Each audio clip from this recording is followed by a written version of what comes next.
Welcome back to Blizzard Abroad. Today I want to talk about a controversial topic. Are Western men really the problem in modern society? I want to discuss how we as men need to take accountability for our roles and what's going on in the Western society today. First, I want to point out I'm not a man basher. I support most of the points and most of the talking points in the red pill. I get it. I get the complaints and where they come from. I just don't get to when we're gonna start stepping up and saying, I see the problem. I have this complaint about this person or that person, but this is the role that I played. I did this thing wrong. I need to fix this about myself. And that's what I want to talk about today. We as men cannot claim to be the leaders, the providers, the protectors. But as soon as things go wrong, blame everything on everyone else. We have to step up. If you want to lead, you have to take responsibility. I get the way the world is and how things are changing. Strange times that we live in. But if you're going to be a leader, then you need to learn how to navigate the way the world is, or to create a better situation for yourself within that world. That's what men do. That's what leaders do.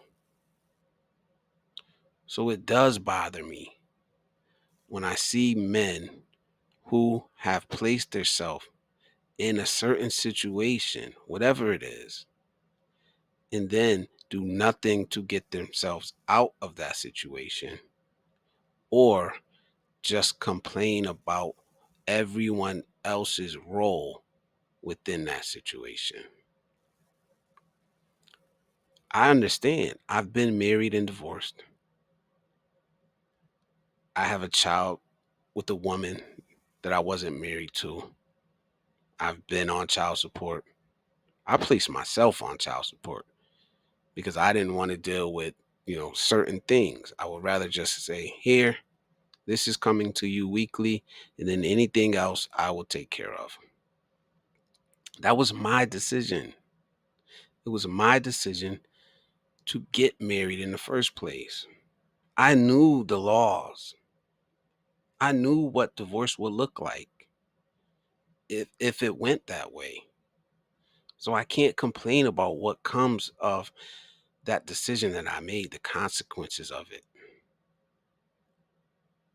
I knew when I had a child that if we were not to stay together, that most likely she would get custody, that most likely I would be financially responsible for my child. I knew that going into it. So I can't complain when the chickens come home to roost. But unlike a lot of men, when I seen things weren't going right for my child, when I seen him going down a road that I didn't like, I went to court and I fought tooth and nail to gain custody of my son. And I went and I fought and I won. I didn't just sit around complaining. I fought tooth and nail. I spent money. I spent time. I took time out of work. I didn't have a choice. I could have sat back and complained and then watched my son go down the road that I didn't want him to go down. But I didn't do it. I took initiative because that was the most important thing in my life at that time. So what are we going to do? Me personally, I'm not trying to fight the system of America. I picked my little battle and I won. That was the most important thing to me. But I'm not fighting all of society. I'm not going to go up against the United States government. You know, I'm going to choose to walk away from it as much as I can, because even if I leave, you know, I'm still going to have family here. I'm still going to have friends here, and I'm still going to care, and I'm still going to vote. I'm still going to pay taxes. But that's what I can do. So I'm not complaining about things that I can't change. The things you hear me complain about, violence, drugs, those are things that are affecting me, that are affecting the people I love, that maybe I can change in certain people's lives, some of these children's lives that I interact with.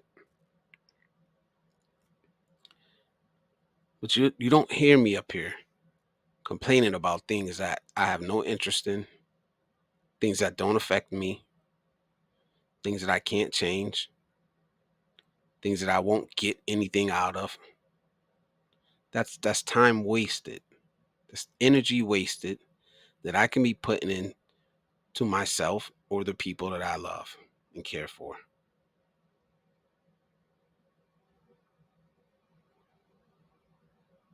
So it does bother me when I see men, especially in the red pill, and I don't have anything personally against those guys, but to claim that you have no interest in Western women, you don't want them, but then turn around and constantly bring them up, complain about them. If you're not interested in them, if you don't want them, why are they constantly being brought up? Seek out what you want. Put your time and energy into what you want. But again, realize the role that you played in the situation that you find yourself in. You got 3 baby mothers, you're paying child support. That's on you, bro. You chose to put yourself in that situation. You knew what would happen if you slept unprotected with 3 different women and got them pregnant. Um, it's a crucial point to remember, because you often see these guys and they're raging, you know. You see them on the panels a lot. I see them on panels a lot, and they're just itching for a fight. And the first woman that comes up, man, they're ready to jump on her. And that's what they call, ready for the smoke. It doesn't matter what that woman is going to say. She could be the nicest woman in the world. They're just going to get their talking points out, and they're gonna just blame that particular woman, for every time they got hurt in their lives, you know.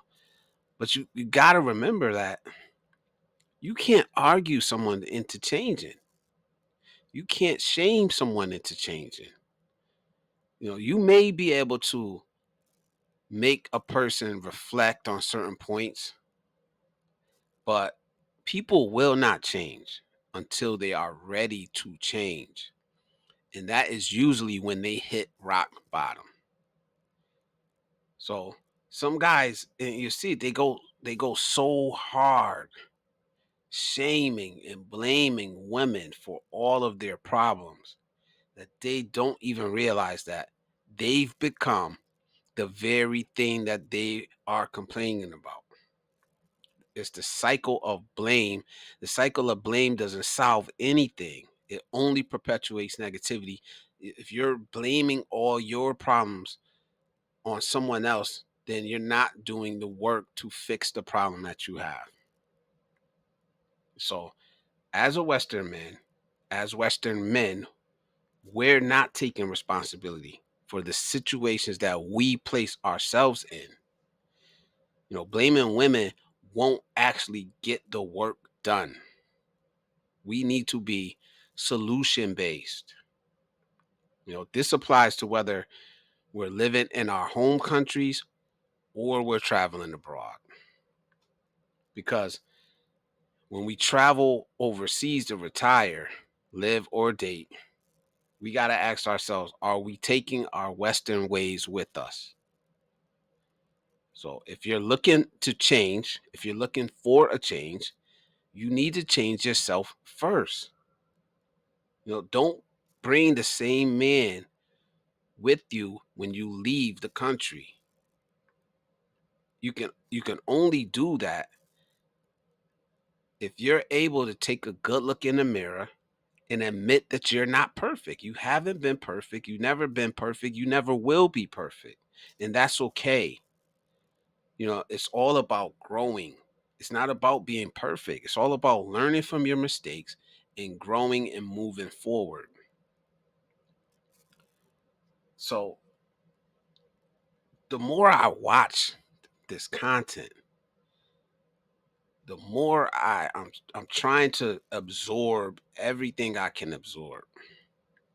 You know, it's getting kind of dismal though, because men looking to travel abroad are asking the same questions over and over again, but they're asking all the wrong questions. I seen a big YouTuber the other day. I was watching this video.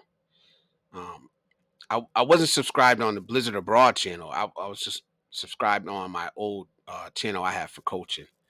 So I'm looking at this guy, and he's got this. The most important thing you need to know when you move to the Philippines, and it's about a excuse my language. It's about a woman. It's women thing. Don't send money to strangers. And I hit the comments, and I'm like, man, it must be. I forgot the exact wording. It must be tiring to keep having to tell grown ass men the same thing over and over again. And I got pushback. I got pushback. And it's like, when are we going to learn? You wouldn't do it in the States. You would not. Maybe you would. I don't know. But I'm pretty sure that you wouldn't send money to a stranger out of the blue, somebody you never met in the States. You wouldn't do it. There's plenty of scams that go on right here at home that we don't fall for.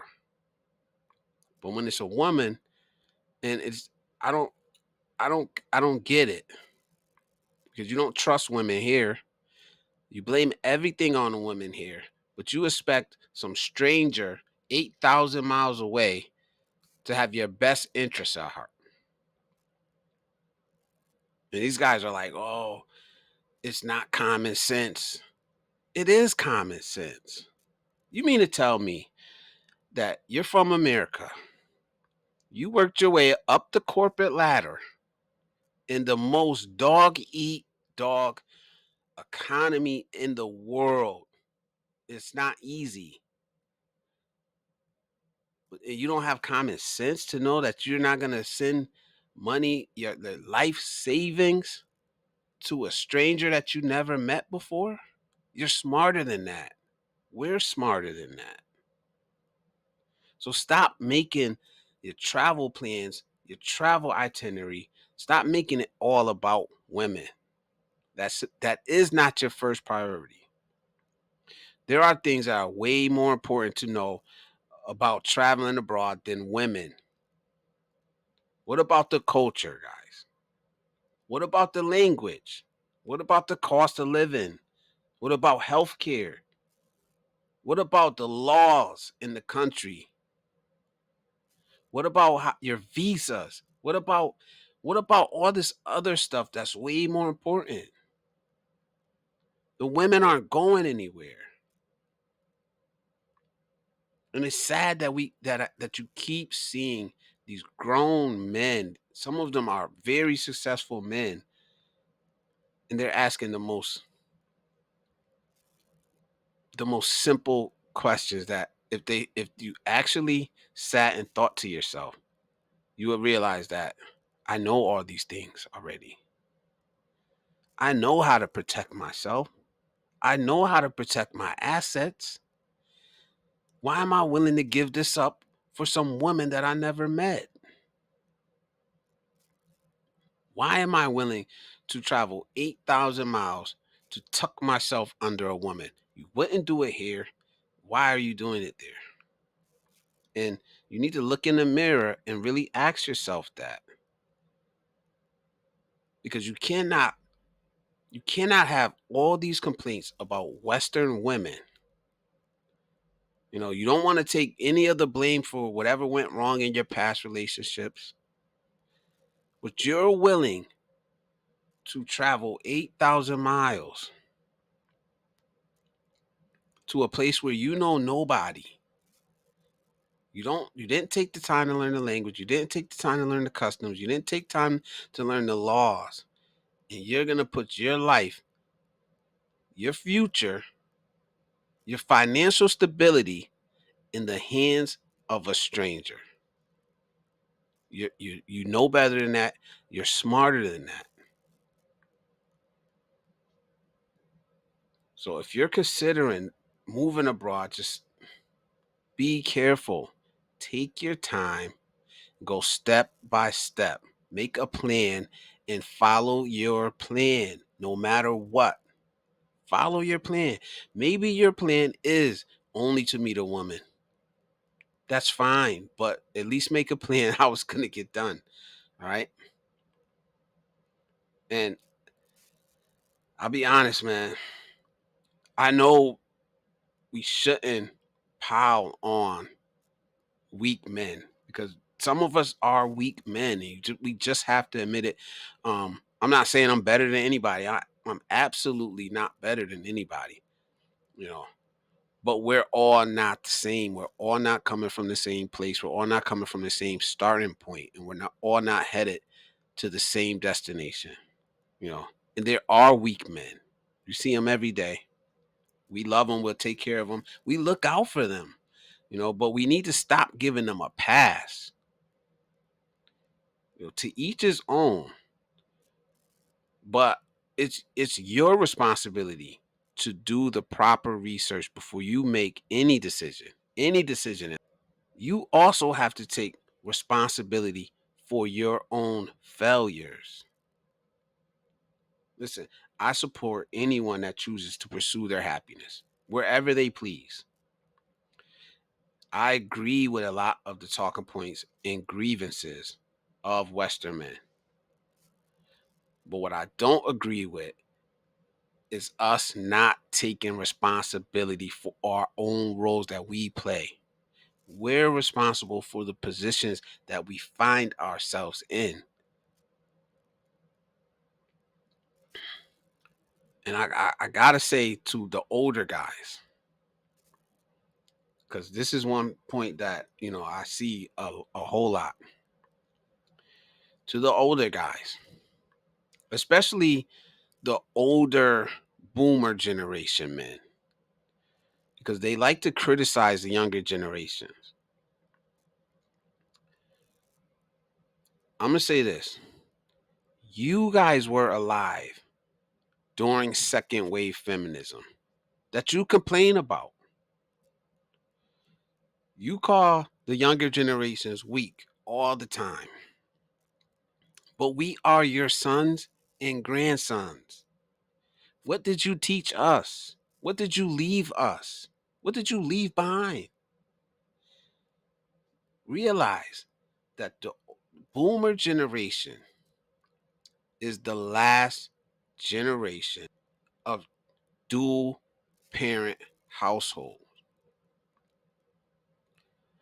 After you guys, Gen X is when we started seeing the rise in divorces. It was you guys leaving your wives or whatever, breaking up marriages. So you guys need to take responsibility too for what you left behind. You know, you were alive during the sexual revolution. Probably enjoyed it. But I think most of you guys were probably like late teens, early 20s during the sexual revolution. You guys were living it up, man. Tell the truth. You were living it up during the sexual revolution. a lot of you guys were hippies, so you were out there with the free drug culture. So don't turn around now and wag your finger at your sons or your grandsons, because a lot of you guys were the strong silent type. You didn't talk to us. You didn't pass down. You taught us how to work, stuff like that, but you didn't talk to us about any of what's going on now. We were on our own to figure this all out. It's Gen X was the first generation to start pushing back against this. Like, I never heard a Gen X say, um, happy wife, happy life. I'm Gen X. I'm 2 years away from being millennial though. So I'm on the younger side. We're not the ones who were saying happy wife, happy life. And I can only speak to what's going on in America. But the marriage laws, the custody laws, family laws that you often complain about were created while you were standing watch. You chose to go along and get along. So you have no right to criticize the younger generations who are trying to navigate the mess you left behind. So we don't want to hear the Monday morning quarterbacking, unless you have something to add, unless you have some knowledge to pass down, keep it pushing. Especially, especially if you don't even take the time to have real conversations with the guys who have to come behind you. All right. So don't call the guy that's trying to clean up the mess lazy or soft. Stop calling the younger generations weak all the time. All right. So it's time for some serious self reflection on all parts, younger, older. We all need to take accountability. How have we all contributed to the current state of affairs? There's a I'll promise you one thing about me. You're never gonna hear me come up here and bash modern women or complain about modern women. I may mention them, but I'm never gonna come up here and complain about American women, about Western women. You know why? You know why? Because I'm not interested in them. And I don't complain about things that I'm not interested in. I know the role that I played in all my past relationships. And believe me, I was no angel. I will take responsibility for that. My exes know that. I was no angel and I don't act like I was. I know where I went wrong. Had I been a better man at a younger age, I probably would still be married right now to this day. Because I can't come up here and demonize any of my exes. They did their role and I did mine. And I have to take responsibility for the role I played in my life. Where I'm at in my life is because of the decisions I made. In the end, and I'll conclude this, it's not about pointing fingers or assigning blame. It's about recognizing our parts and what we can fix. We need to acknowledge the challenges we face as men and take responsibility for our actions, our attitudes, and the work that we put in. So if you're focused on personal growth, understanding, and creating a better future for yourself first, then we worry about others. Change starts with us, and we have to realize that. Happiness starts with us also. Nothing outside of yourself will ever make you happy. You may get temporary gratification, but happiness only comes from inside. Are you willing to look in the mirror and do the work necessary? That's the real question we need to ask ourselves. So I want to thank everybody for watching. I want to thank everyone that has subscribed so far. I want to thank everyone that has supported the channel so far. Please don't forget to like, share, and subscribe. And until next time, Blizzard abroad.